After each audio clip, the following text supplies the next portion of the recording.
And I wanted to bring attention to the work of Joe Louis to celebrate Black History Month. He's an artist who has dealt with issues of the history and events that have affected African Americans, but he's also very aware of contemporary issues that point out on social injustices, police brutality, discrimination, the military-industrial complex, and also delved into issues of migration, whether it's migration that is happening presently from Central America and Mexico into our country, or thinking of the forced exodus of people that had to leave the United States to go south to escape slavery, or the migrations of the slaves that were brought here from Africa. And so his work in the gallery, he treats each work as a project where he utilizes different type of materials, what we call in art media. So sometimes he might work in a digital way and then have it printed on fabric. Sometimes he might work with objects that he transforms and adapts to his idea. And then Joe also really likes to collaborate with other artists and craftsmen and artisans. And so he incorporates that into his art practice. That dialogue between him and the expert on a particular material is also important for his work. So another thing in the gallery you would see, for example, is neon signs, where he worked with an artist.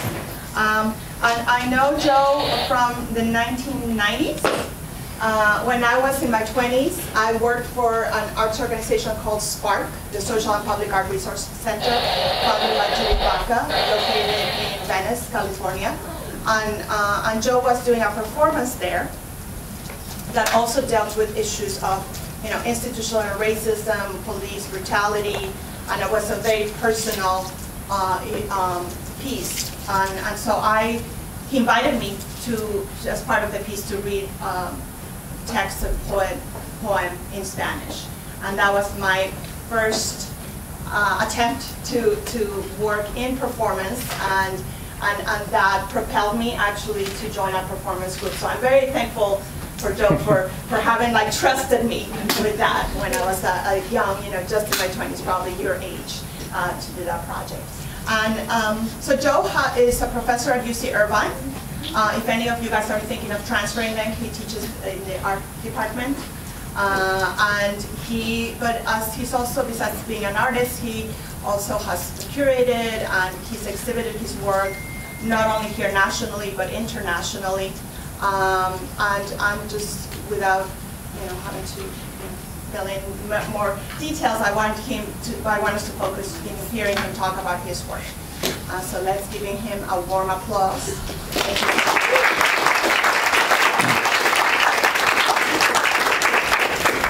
Thank you, Alessandra. Can everyone hear me? Is it kind of like acoustic? First, I want to thank Professor Rogers and Professor Moctezuma for giving me this opportunity to show my work, especially Professor Rogers, who's let me mine the African art collection here, which is quite amazing. I'm a third-generation artist. I became an artist due to parental pressure, which is unusual. Actually, I tried everything possible not to be an artist, but it just didn't work. I was infected with, say I'm infected with being an artist. I'm going to go through some musings about what is art, who can make it, and have that as a background to how I got into making work. Because I think it's really important, to show this kind of the growth and how I, came to understand my position and position people of color in the arts community. E.H. Gombrich, there's really no such thing as art, they're only artists. I use this quote, I think it's very important, because there's Gombrich, Gardner, and Jansen. These are the three major art historians that are used in basic classes of art appreciation And this is how most people kind of are, introduced to art history. And when I studied art history, in Gombrich, Jansen, and Gardner, there was not one person of color. There was not one woman artist. That was the third edition of Jansen in these three major academic publications. At the time, I was I didn't even notice that, right? I mean, I didn't notice it, but that was, where I kind of got introduced to art and art history and who can make art and whose art was important, right? And the school I went to, Hamilton College, the art history program was taught by two professors from Princeton, and the considered opinion of the professors in the history of art department at Hamilton College was that there had been no painting after 1500. And to be honest with you, I believe that because academia is very seductive. It's very powerful. And when you hear this coming, so I got an aside. So, I'm sitting there looking at Greek and Roman and whatever, and I come from the hood, so I'm going, okay, I get it, And Professor Wright used to ask me, he would say, Master Lewis, would you mind translating this epigram in Greek for us? And I'd say, Dr. Wright, as you know, I'm not a student of Greek or Latin. And he would say, Master Lewis, if you're at all serious about the vocation of the history of art, I strongly urge you to study Latin and Greek. Never did. And he would say this a couple times each semester to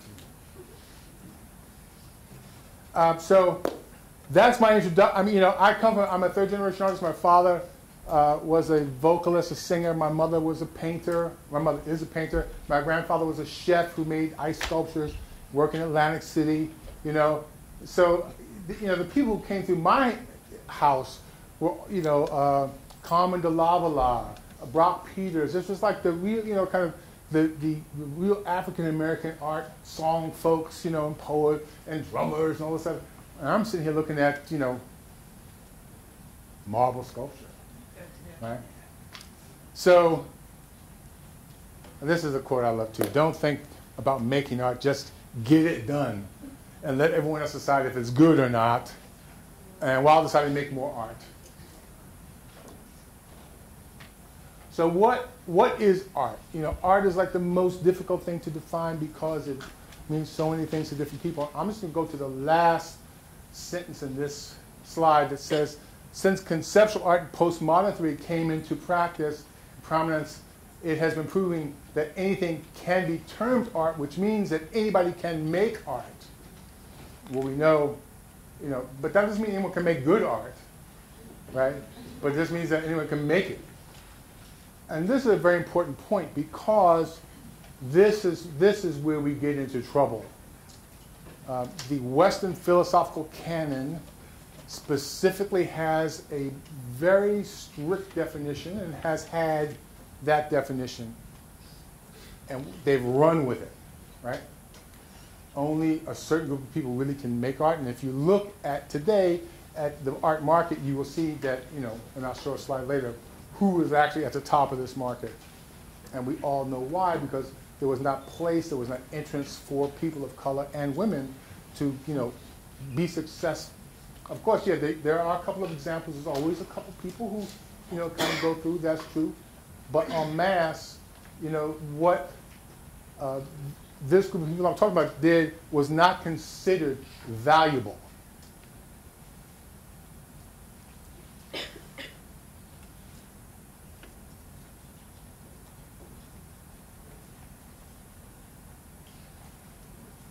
So I hope the sound is up on this.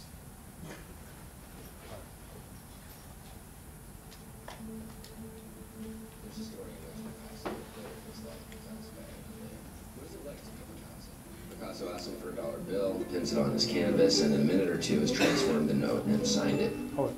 I'm going to take that from back. want to make sure he's There's a story in which Picasso, later in his life, is asked by a young man, "What is it like to be Picasso?" Picasso asks him for a dollar bill, pins it on his canvas, and in a minute or two has transformed the note and signed it. Giving it back to the young man, he said, "Now your $1 is worth $500.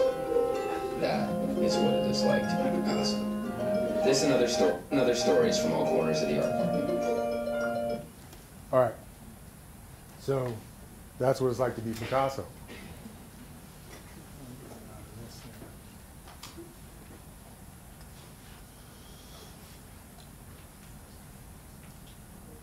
I'm going to keep going. So yeah, there's this incredible kind of mercantile experience. It's big dollars, right? And we all know that people of color, poor people, women who get only a percentage of what men get paid. We've always been shut out of the big dollars. And until recently, the only way we could really ascend was to market directly to our own people. Right? We were not really able to move into these other areas of commerce.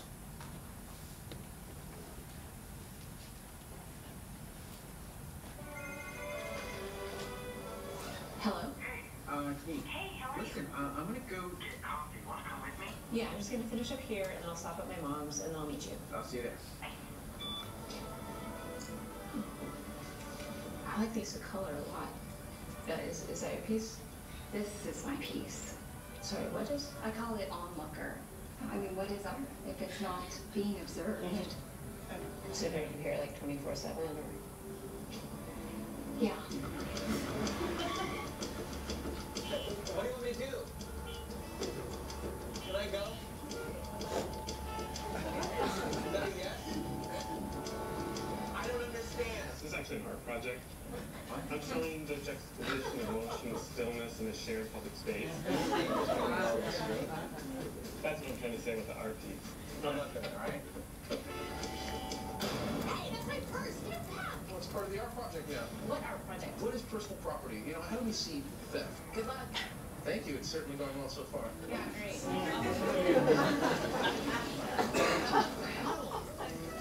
is an art project. What are you doing? Sorry, I didn't see you. We're gonna hold this for 10 days. You ruined it. Get it. He just grabbed my bag. He just stole my purse. What about your cards and your The keys? weirdest thing was that he said, "Oh, this is just an art project." An art project? Well, I can understand that. You know, your dad and I collaborated on an art project. What do you mean? It was you. See?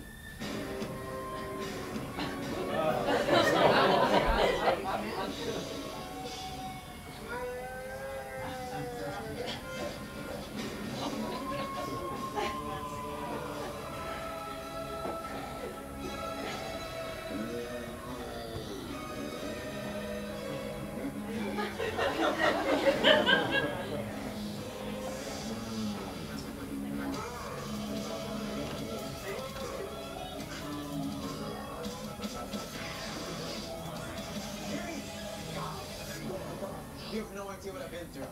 It's been insane. First of all, I gotta tell you something. This is an incredible, huge part of my life. This is what we have. I'm so relieved to hear you say that. I thought you were going to say something totally different. Oh, no. It's everything to me. You know what? I'd really like to go to Suntown. That's not go to Jackpot Records. Yeah, and then I thought we could go to Screen Door. I smell like a little snack. That's not for inside, right?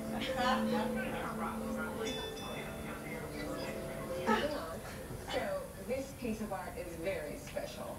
It's called The City of Portland. Please, no photos.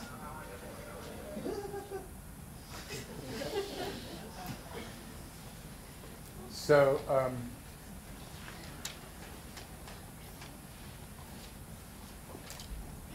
what is art? Who can make it? That is really the question, right? I don't know if you noticed in that Portlandia piece, no people of color, right? Portland is known for that, by the way. But that's not really the point. The point is that what is considered art has changed so much in the past 50 years that it can be almost anything. Actually, it can be anything. I would like you to consider, though, from my point of view, there are three characteristics of what art is and why it's important today. The first is the invention of the camera. The invention of the camera enabled us to look at reality in a way we've never been able to see it before. Secondly, the invention of the computer, which allowed us to alter reality like we've never seen before. And third, but not last, is graffiti. And why do I say graffiti?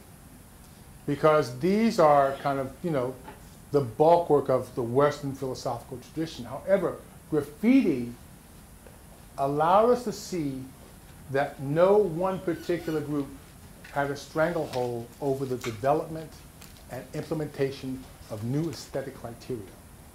And if you remember, I said earlier that before, if people of color want to make money, they had to be in their own community to raise money. Graffiti is ubiquitous. Breakdancing, graffiti, DJing, and MCing is, you cannot go anywhere in the world where you cannot find a b-boy group, a rapper, an MC, or a tagger, right? And this started with 13, 14, 15-year-olds in the South Bronx. They changed the way we see the world. And I think it's very important for young folks to understand this, that the older generation looks towards you to bring the new stuff. They really do. When you get hired in the company, they expect you to know all the new technology, right? So this is your challenge. But let me tell you something. When Grandmaster Flash got on the Grammy stage, think about this. Grandmaster Flash, inventing scratching, right? In his mother's kitchen, in the projects, with 2 turntables and like a soldering iron, right? In the projects. And then 8 months later, he is in the Grammys with Herbie Hancock at 15 years old. This changed the way we see creativity.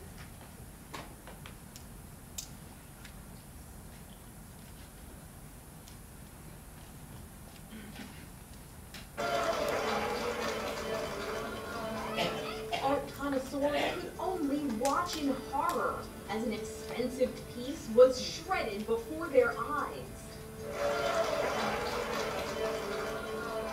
No sooner did the gavel come down to mark the sale of Banksy's Girl with Balloon for a record $1.4 million, did the picture start to slip out of its frame into shreds below.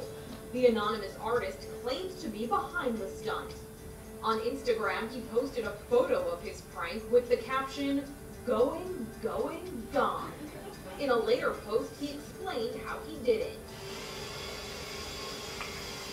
And it seems this stunt was years in the making. He claims he built the shredder into the painting's frame in case it ever sold at auction.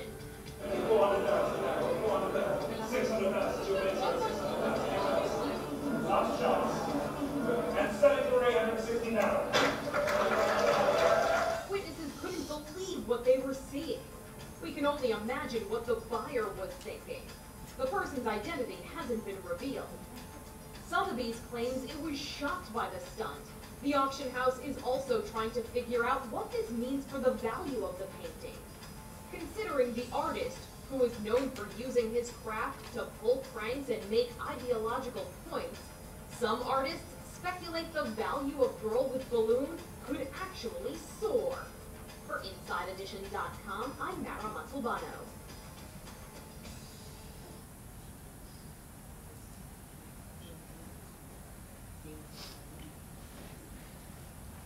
So remember I talked about computers. Computers are going to change the way we make work. I mean, it's happened already. And this is just one example of how it has significantly changed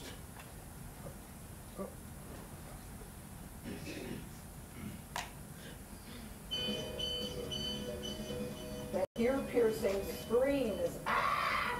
This is what the elusive artist Banksy wanted to happen when his Girl with the Balloon piece sold at auction. That does hurt your ears, though. You got an earpiece in. But instead of being completely shredded like in the rehearsal, the painting was only partially destroyed.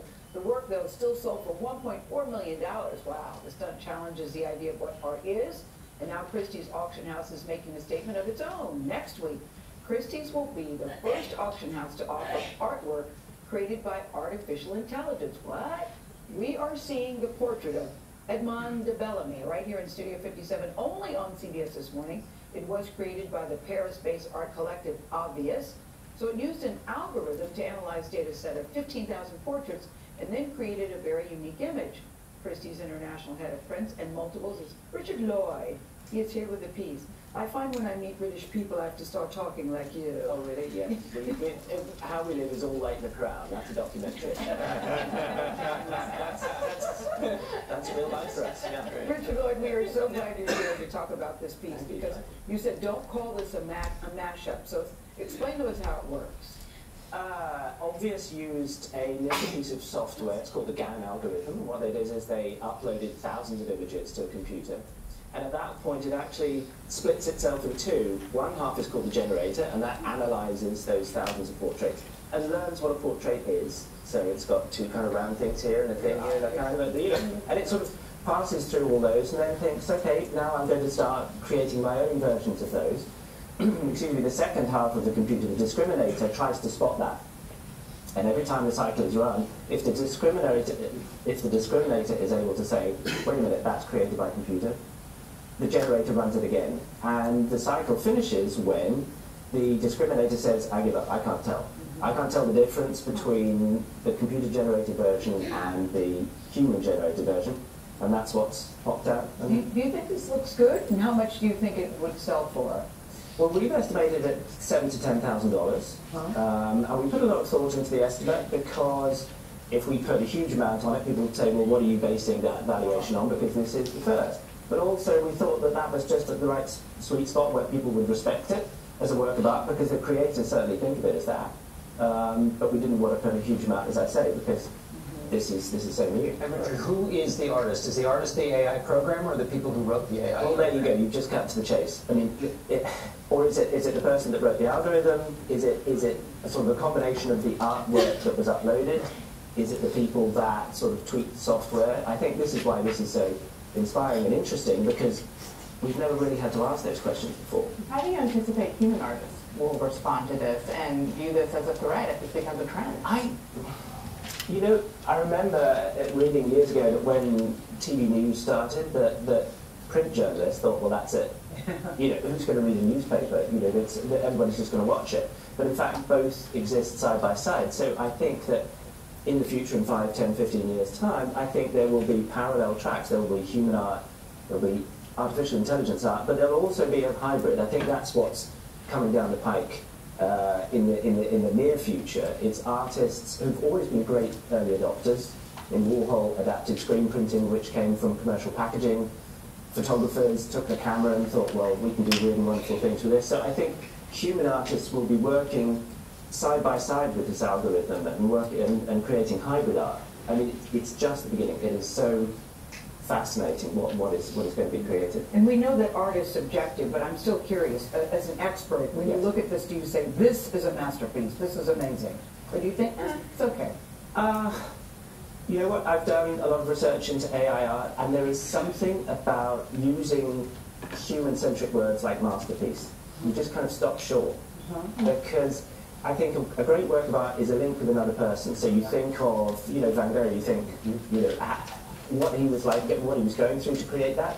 Whereas this is an algorithm, so... Well, and we have to wait for the links to be created to other people as it gets out in the world. Richard Lloyd, thank you so much. No, thank you for inviting me. The portrait of Edmond de Bellamy is up for auction October 25th. Presidential race, a candidate.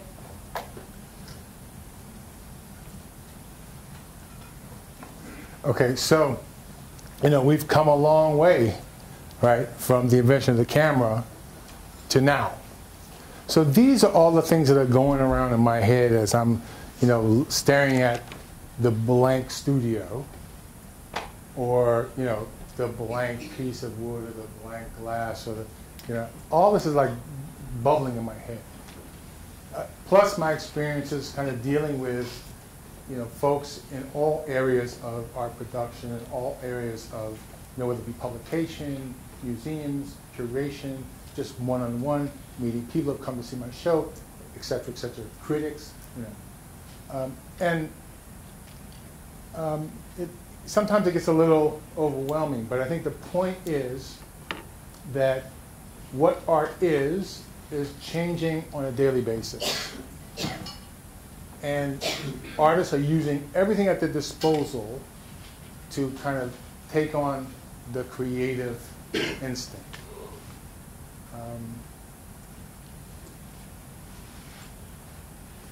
I'm just going to show a few artists that that you probably will not see. Maybe you will, but you won't, who kind of inspire me.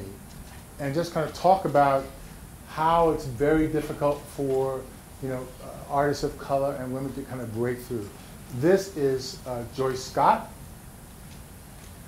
And in this installation of her, she's known for quilt making and jewelry making and performance.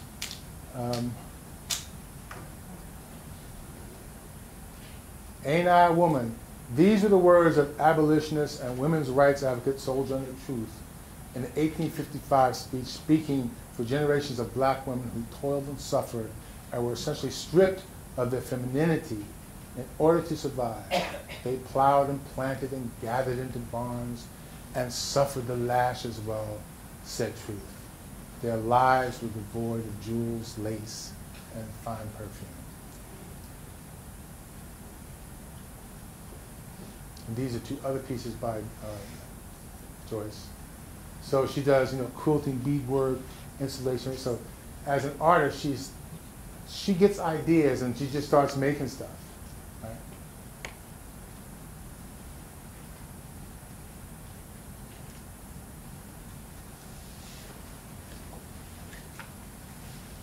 As I said before, graffiti, and this is a pretty interesting moment. So there was this industrial site in Queens, and the owner of the building let graffiti artists, by the way, now they call it street art. My personal opinion is that street art is gentrification. It's graffiti. It's gentrification. Anyway, so this, I don't have a picture of the whole building, but I mean, this is a huge industrial complex, and it is painted from floor to ceiling, every outside wall, interior, everything. The building was sold, and the new owner comes and whitewashes the whole building, and the artists sue.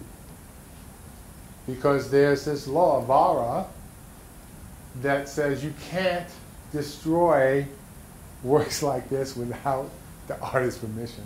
And they won $6.75 million on the artists. So art can, survive. So this is the Watts Towers. I'm sure many of you have been there, seen it, know about it. Simon Rodia. This is an example of what might be considered folk art, right? And I'll talk a little bit about that later. But this, this kind of assemblage, kind of this, someone doing something just because they have to do it is, I think, the kernel of the artist. If art were to, the word art and the practice of art were to disappear tomorrow, I would be doing something that no one would be able to define, because that's just something that I do, right? So Noah Purifoy, this is the Noah Purifoy site in Joshua Tree, California. And Noah Purifoy was a remarkable man. He was born in 1917 in Snow Hill, Alabama. Went to college, the height of Jim Crow, got a degree in industrial arts. Joined the Second World War as a CB, which are engineers. They build stuff. They build airfields and After the war, got his MSW at Atlanta University in social work. Went to, from Atlanta to Cleveland for a couple years, then came out to California.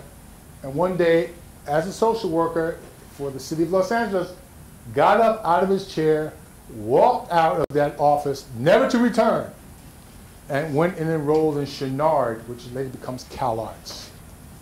He's the first African-American student to register in Chouinard.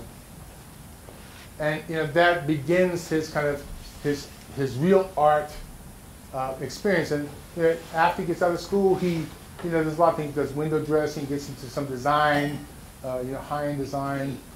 He becomes the co-founding director of the Watts Towers Art Center with Judson Powell. He becomes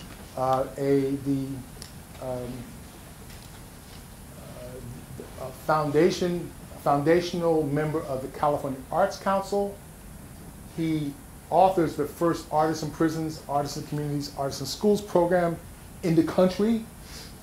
This is a brother, teaches a little bit in the UC system, and then retires and goes out to the desert to create this work that he wants to do. He goes out to the desert. This is one of his pieces, white colored water fountains. He goes out to the desert because he wants to have the, kind of the ability to make stuff in large scale. This is Ode to Frank Gehry. He had a retrospective at the California Afro-American Museum, and they put all the stuff in these crates.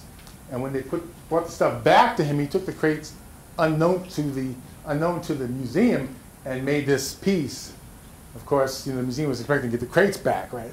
Well, anyway, and I show this piece because, we think, or people think about African American artists only making political work.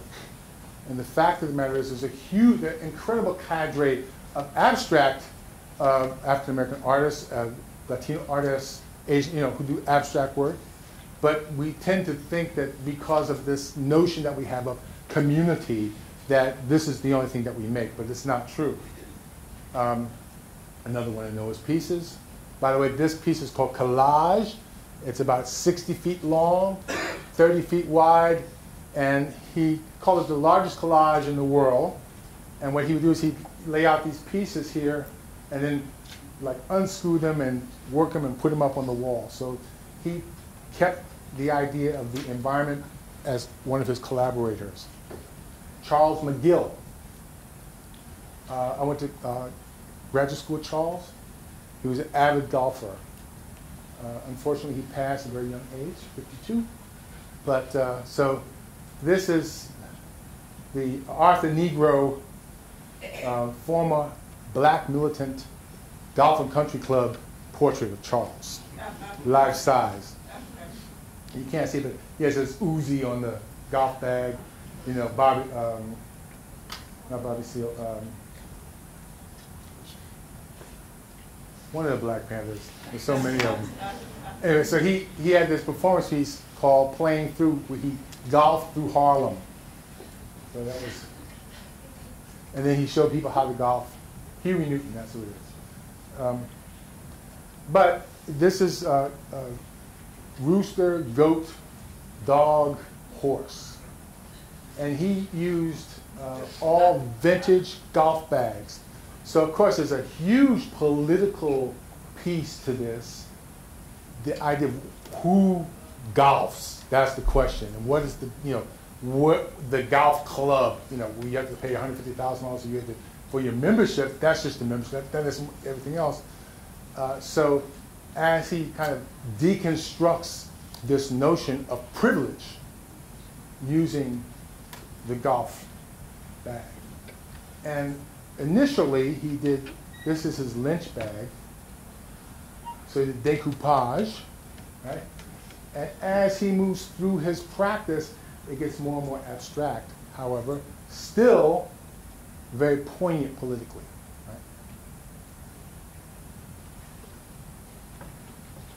Mickalene Thomas. So we always throw shade on the masters, right? So this is what this photograph is like, throwing shade on Manet. But that, because we have a responsibility as well as distance to be able to kind of critique this work, even though this was a very controversial piece when it was first brought out, right? The naked woman, men, the brush strokes. I mean, this was like really revolutionary at its time. But McLean Thomas kind of puts a little spin on it, right? It says, our favorite themes, femininity, et cetera, et cetera. Oh, which has long spurned and mocked negritude. And I have a piece, Negritude, in my exhibit downstairs, so take a look at that. I love her work.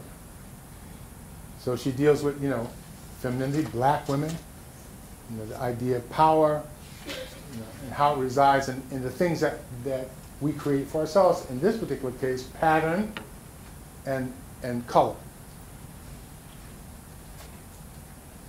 And even she kind of moves in more abstract, she's kind of moving more abstractly. Theaster Gates is kind of a very interesting guy. He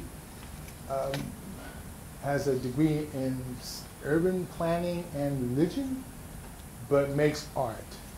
And he comes to it from this idea of how does one build community? How does one reconstruct community?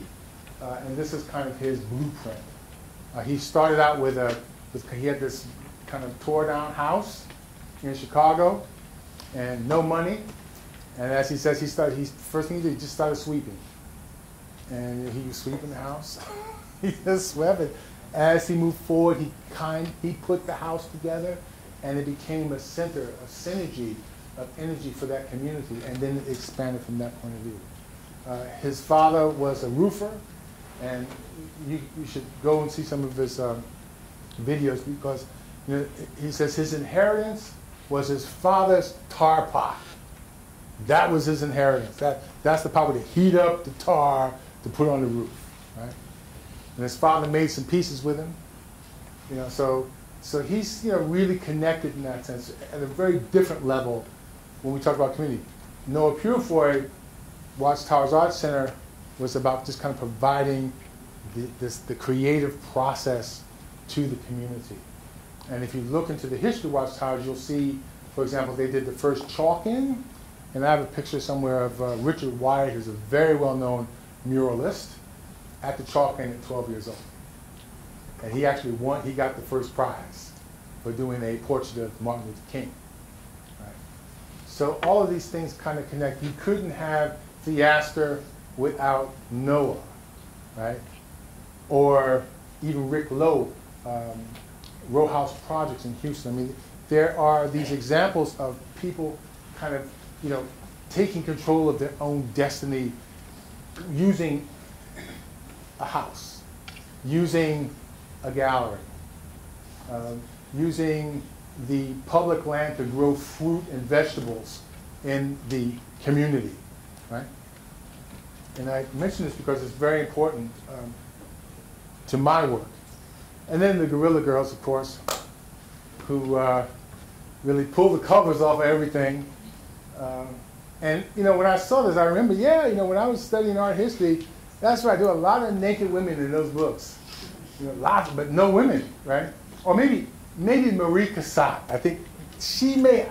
I've been trying to get a third edition of Jansen to see if she's in there. I somehow think that she was in it, but this is very true.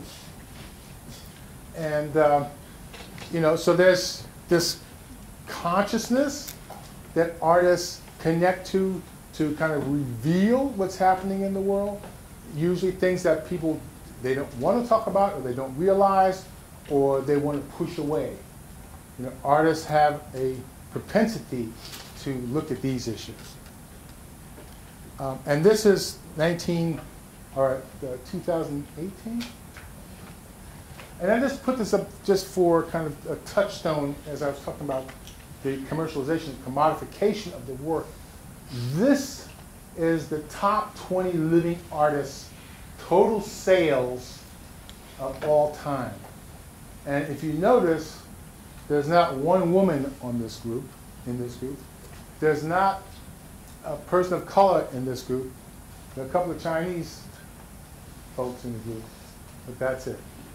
Or maybe Otero, I'm sorry. But you know, this is where it's at the end of the day. This is what runs the art world. Money.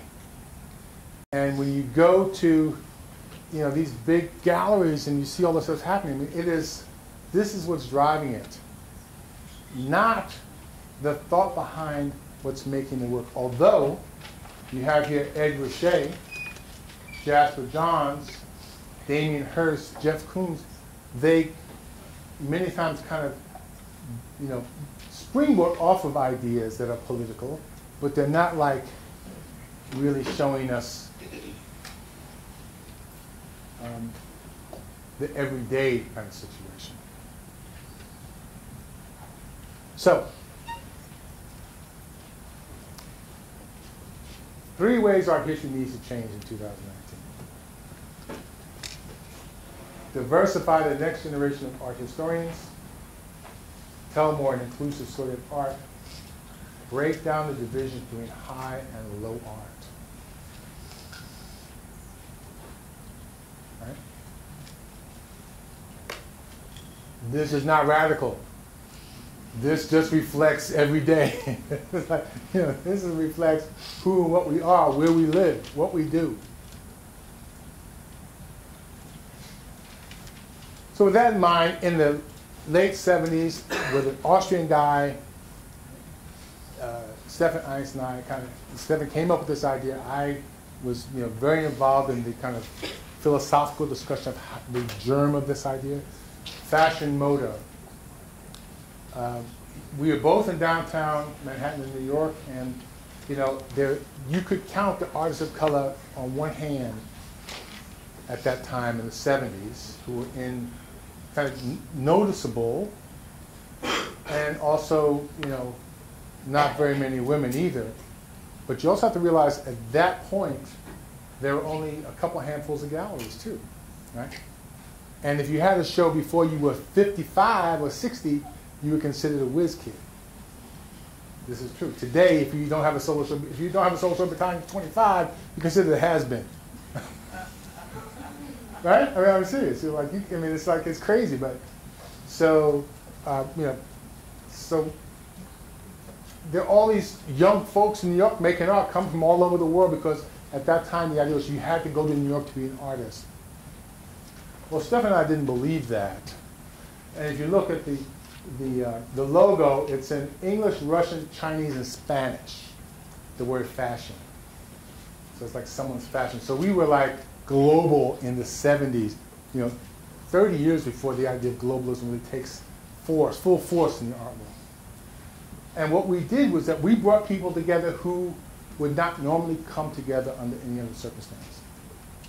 With the idea that if you kind of mixed all these people, focused on, you know, a singular thing, that their ideas about each other would change. And we showed, oh, by the way, that was me back in the day. Everything changes. You know? Yeah, what can I say? Hair, everyone should try it at least once. You know? Gotta try it. So this is one of the artists there, Jane Dixon, who made this funky maze in our space. And the funny thing about this maze was, I was talking with artist Robert Colescott. He came up to visit me. We were going to give him a show here, right? So we're in the back, and we're talking about him having a show there. Okay. And we're, you know, prattling on. The maze is up in front. Here I am in Bristol. What's this? Oh, okay. What's that? That's not City Maze. Could be.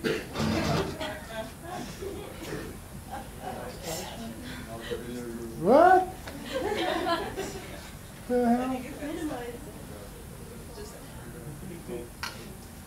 No. Sorry. There we go. There we go. All right. Maybe, huh? Yeah.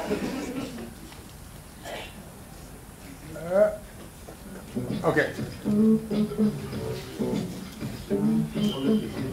So this is the South Bronx at the time we had Fashion Motor. An area of major urban devastation.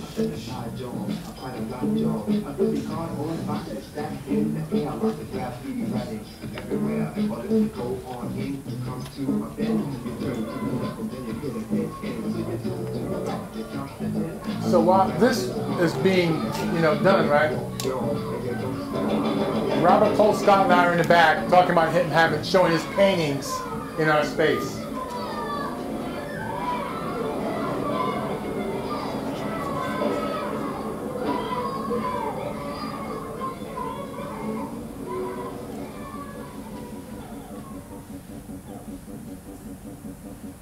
I'm going to fast forward a little bit.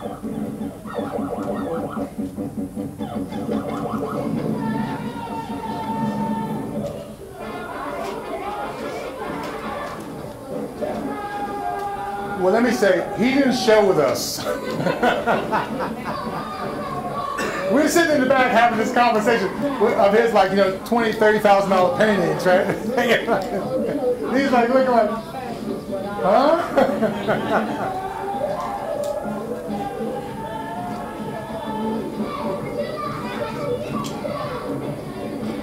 I'm going to fast forward a lot because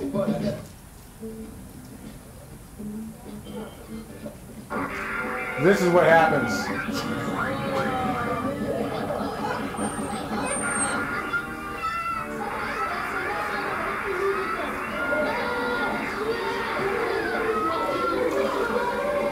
So we didn't get an opportunity to show his work. Candace Hill Montgomery. This was a piece at the Times Square show about Fred Hampton, the Black Panther who was assassinated by the Chicago Police Department. Judy Rifka. If you can read this, you can get a good job with high pay. Pink. Lady Pink was, one of the first women graffiti artists, right, who did trains.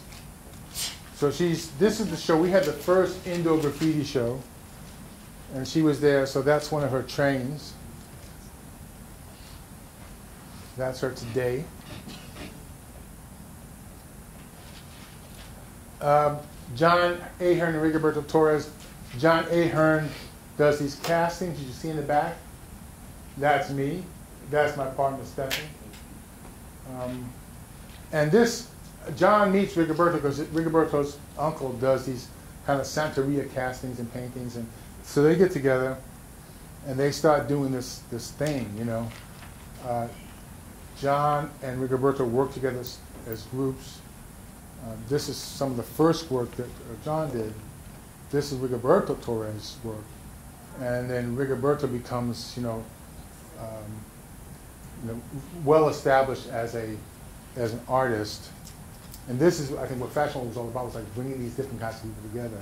John Ahern, as it turns out, moves up to the South Bronx, gets married to a woman he meets up there, lives up there, has a studio up there. Luis Comunades from New Orleans. So remember I said that you had to come to New York to be an artist? Well, we said at Fashion Mode, that's not so, right?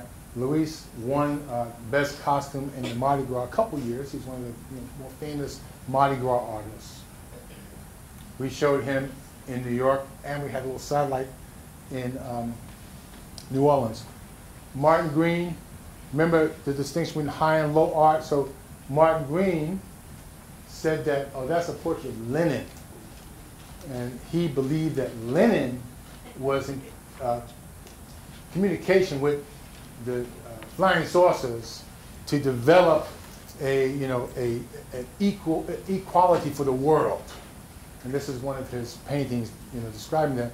Next to Robert Colescott, who we actually did get a chance to show finally, but at the new museum and not at Fashion Moda. So, you know, I was painting, I studied painting, and then I couldn't stand being alone 80 hours a week by myself. So I went into performance. And I was the artist in residence at the University of Colorado Boulder, and I went out one night to say, you know, I didn't see any black people in Boulder. So I went out and I said, had my picture taken with every black person in Boulder I could find. That's the name of this piece. And there was like 6 people. This is, I'm going to go through these pretty fast. So I've worked in textile for a long time. This is called Je suis un artiste noir contre la guerre nucléaire. I'm a black artist against nuclear war. And I made that bikini. I also printed the camouflage print on the bikini. When I cut my dreads, I made earrings out of them. 18 karat gold. So I've been using neon, etc. This is title of this piece is that the first time I saw a radio like this was the day after I heard that white people could get sickle cell too. And it's kind of the Black Panther said, don't wear platform shoes because you can't run in them, right? So that was this boombox had doo-wop groups of the 50s and 60s. 99.44, 100% pure homage to minimalism. This is ivory soap. I'm showing this because I use a lot of different kinds of materials. So these are ivory soap bars made as dominoes for the domino theory. Gummy bears. That's a 4-foot diameter yin-yang.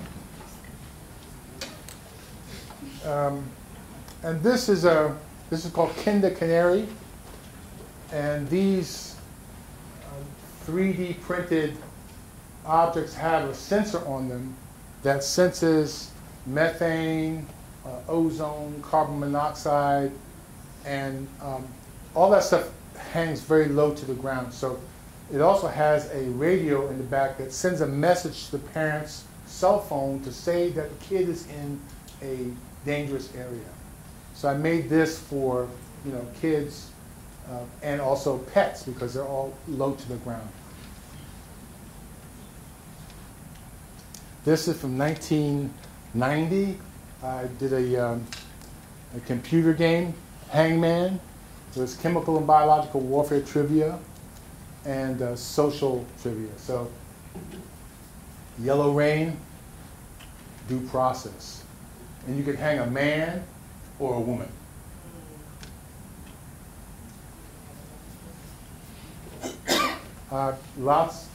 Move into photography a lot. Also, this is called HIV, what you don't know can kill you. HIV, get the facts, and kind of demonstration of how HIV can be transmitted. This is a T cell kind of spinning in space. This is part of a formula that finds something that's moving through a liquid. And on the LED, it was programmed. Anytime something new would come up when piece was being shown, it would, we'd type it in and put in the information on the LED. Trying to break through the incomprehensible demoralization of Prozac addiction so he could go after the real problem, Le Corbusier and his modernist friends. These are, mural size prints. This is like 50, 100, 150 inches by, I don't know, maybe 100 inches. This was at the, this was in Atlanta, and this was for the celebration of the Voting Rights Act. And one of the songs that was used in the Civil Rights Act was I'm on my way. As I'm on my way to Canaan land, I'm on my way. Right, so this is the Sultan's palace in Canaan. And this is maybe 50 feet long, maybe a little more, can't remember. And then I kind of, did more kind of traditional type photographs. However, this is with 3 or 4 different negatives, and here these are oil rigs. This is from a nuclear reactor. So I kind of combine these, images. These are 50 by 50 inches photographs based on Gilbert's portrait of George Washington, the unfinished portrait.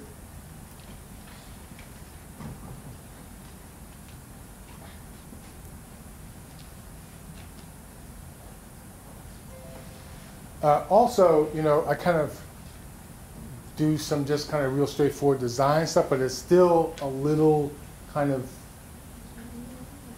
complicated and edgy because these are all from fashion.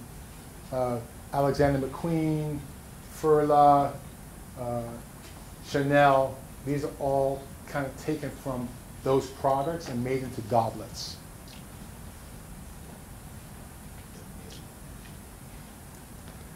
And then, my nod to the military-industrial complex. This is from Delacroix's frontispiece for Faust. So, appropriation. You can see the stuff gets like really clean all of a sudden, right? It's like kind of funky and then it gets like really clean. Clone Wars.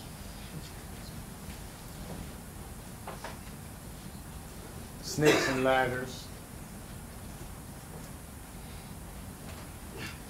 So these were, I have a couple of quilts that I made. So again, that bikini was done in 1981. This is 90.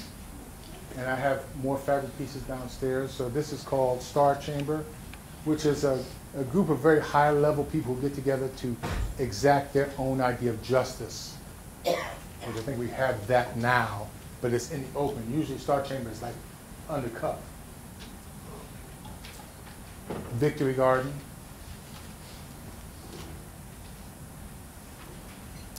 Like I said, a lot of performance. This is me reciting a poem in this group here. So this is collab, and the reason I put this up is because these artists, all New York in the mid-70s, late 70s, we're not getting any attention, so what do? We band together. We create our own exhibit spaces. We support our own writers. We do our own video. We get a public access television channel to show our own video. I mean, we kind of build our own place. And eventually, people start looking at that. And a lot of people came out of this group.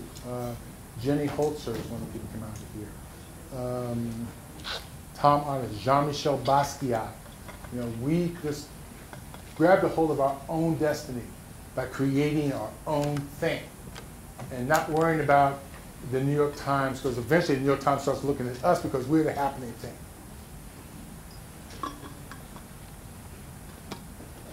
So anyway, we'll pass that, and you know what that's about. Sell your bean pie. So I performed with my father for 15 years. We did traditional American music and in a number of different kinds of groups. And this is just us at Fashion Motor doing our thing. Theaster Gates' father gave him his, tar pot. My father gave me the love of music.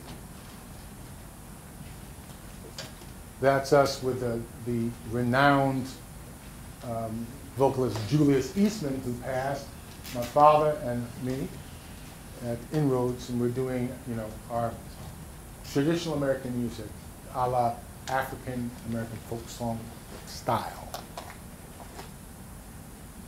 And this is my latest, well, not late, but now it's a couple years old, but my first album, 3 Black Bungalows, which is available in the gallery if you want. Vinyl and a CD. And that's it.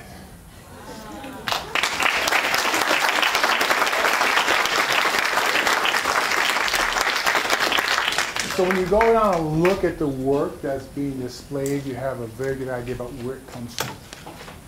And I think, you know, what I didn't mention in this is that all of my work is, I delve very deeply into the research of, you know, what I'm doing. And that's why I mean, it looks like a lot of work, but, you know, I don't have a really big body of work because I just don't find things that I'm interested in, you know.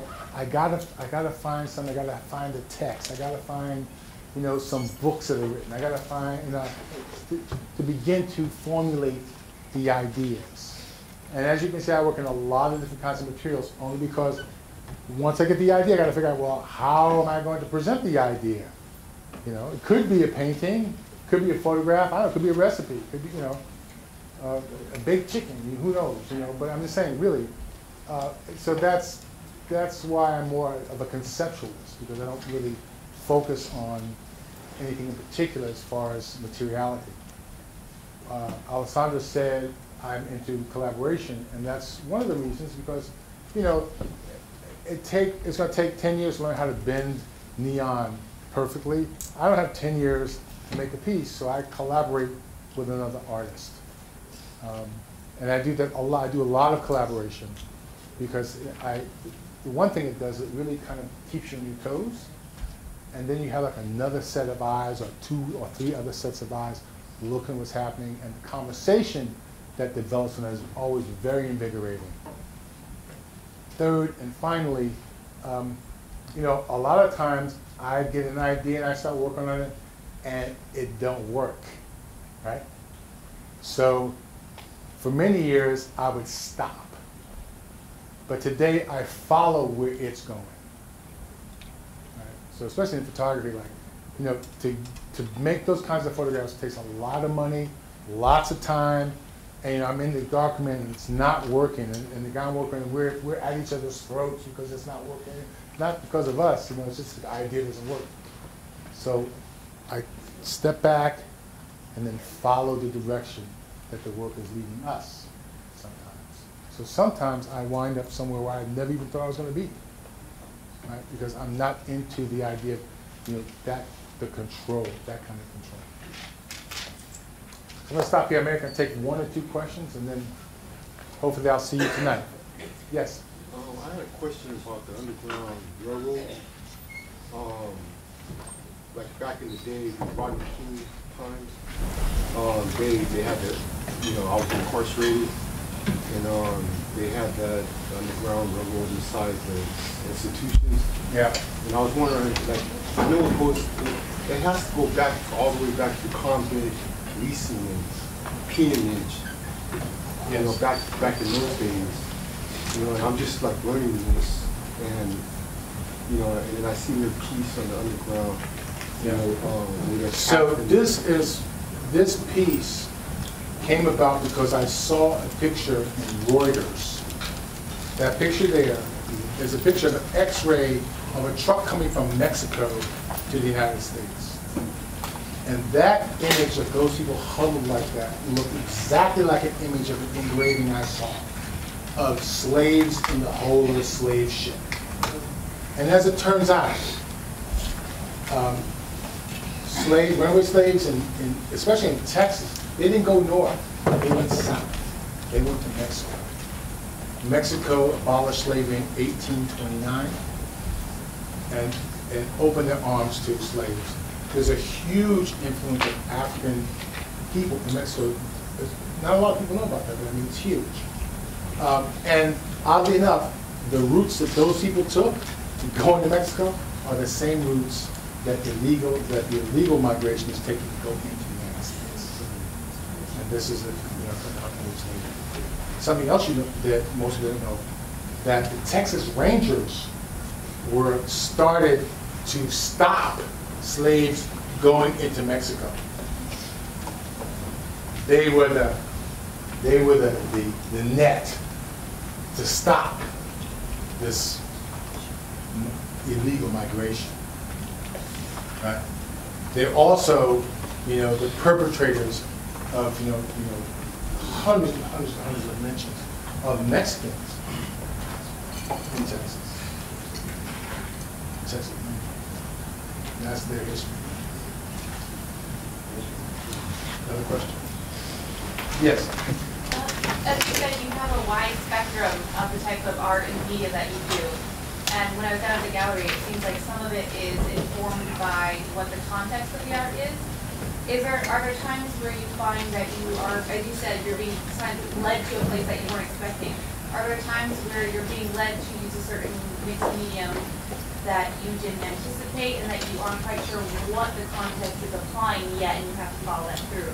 Yes. Okay. How do you feel in that process? You just trust it all the way? Yeah. You try to find a connection? No.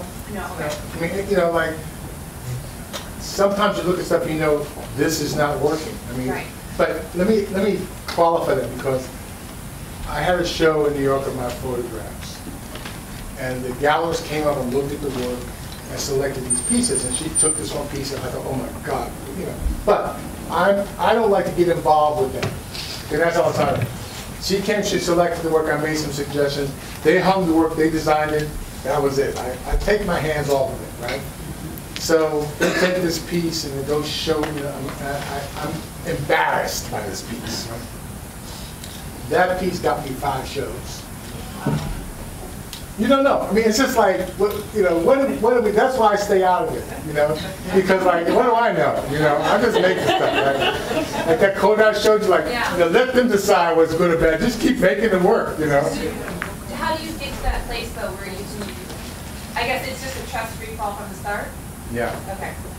If I may interject, I think what I really noticed, you know, from the years knowing you and working with you also for this, is that you are very intuitive in the way that you create.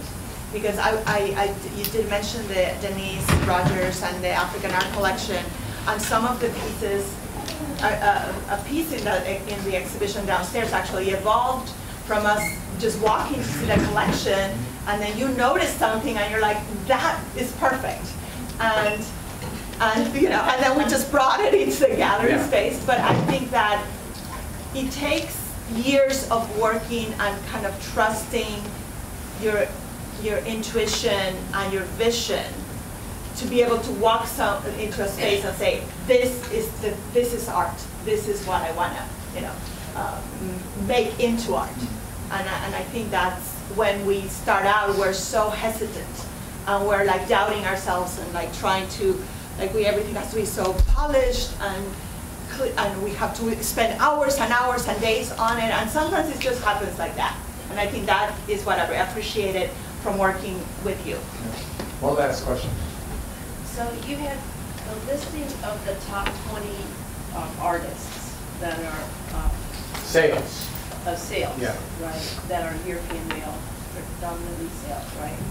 So, in your point of view, what contains that population to be able to stay in that standing and continue to marginalize other diversified, you know, pieces and artistry into that realm? And what do you think can be done to change that? Yeah. Great question. When I said the 3 things that need to happen to art history, that's a good place to start. You know, things have changed quite a bit. Not in relative terms. You know, I just saw an article like, you know, 20 African American curators all over the country. But I think it's more than just that, because I think it has to be the CFO of the museum. It has to be, you know, a person called a woman, right? Not just the curator. You understand what I'm saying? I mean, it has to be. When you talk about diversity, it has to be full on everywhere. The board.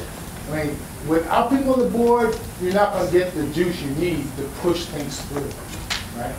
And then there's this other complex. I call it the, you know, once every decade complex.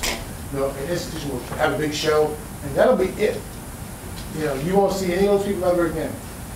And if a board member doesn't buy work, or someone doesn't donate the work, they don't get into the thing. So it's a full-on press, and we have to keep educating our youth and, you know, telling them, yeah, you can go and do this, it's not going to be easy. I mean, my mentor is Lowery Sims, right? She started out like in the community area of the Metropolitan Museum and worked her way up over 30 years to become senior curator, right? But, you know, she said during that time, all kinds of things were put in front of her, but she just had to have the perseverance. You know, as this country changes from a majority-minority to a minority-majority country, which it will in the next 20 years, we have to be prepared to assume the reins of power. We have to be prepared to step up into those things, because it will happen just demographically.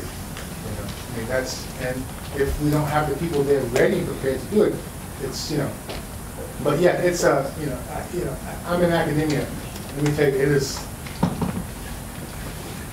you know, it's really, it's really difficult.